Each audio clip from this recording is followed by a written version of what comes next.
Well, there's a big old reshuffle going on in the world of politics, but before you get excited, it's not the government cabinet reshuffle, it's the shadow cabinet reshuffle, and that's under the leadership of Kemi Badenoch, who took over as the leader of the party, and she is now doing a cabinet reshuffle, shadow cabinet reshuffle, and that's not unusual. I mean, it's interesting from a journalist perspective to know, who's in and who's out. Are there real contenders, people who are going to put a bit of pressure on the government?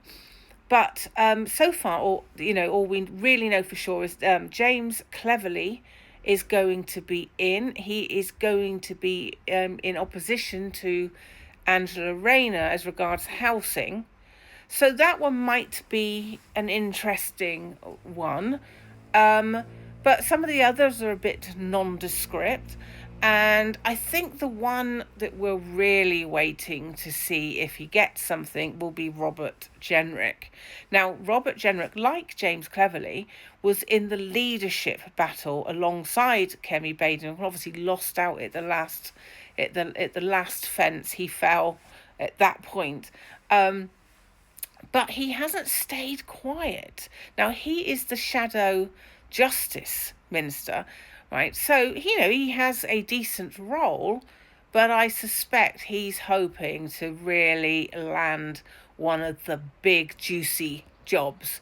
And it may be that Kemi Badenoch does put him in one of those roles because it keeps him close, it keeps him occupied, and stops him perhaps getting as much of the limelight which he has been getting.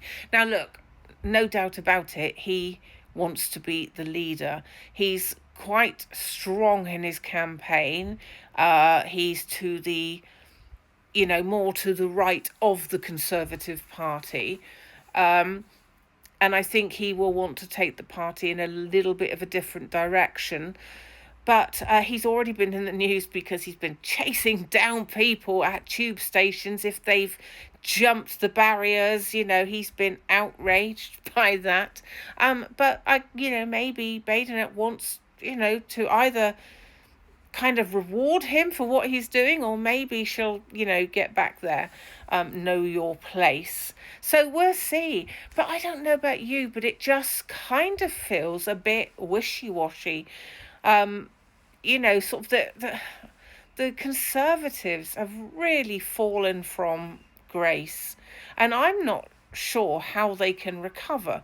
Now, we said that about Labour, that they would never be able to go back into government again and everything, and look where they are now.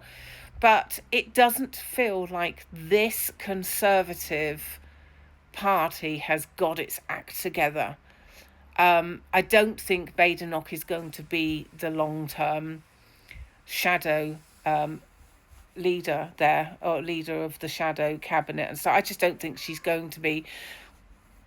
Yeah, maybe there's more to her yet. That's and she's biding her time. And obviously, there is plenty of time before the next general election, but yeah, at the moment, it's just a bit wishy-washy. I don't think she's cutting through. It does need somebody who's a lot stronger, I think, than her, but only time will tell. But you know what? Does it really matter? Does it really matter? Does to you, does it matter what the Conservatives are doing? Have you forgiven them for all that COVID shenanigans and all those years of austerity? Because I think that's still very strong in people's minds. So I'm not sure what she can do. But you know what? Maybe they'll be like the proverbial phoenix rising from the flames and will, seek glory once more. Who knows?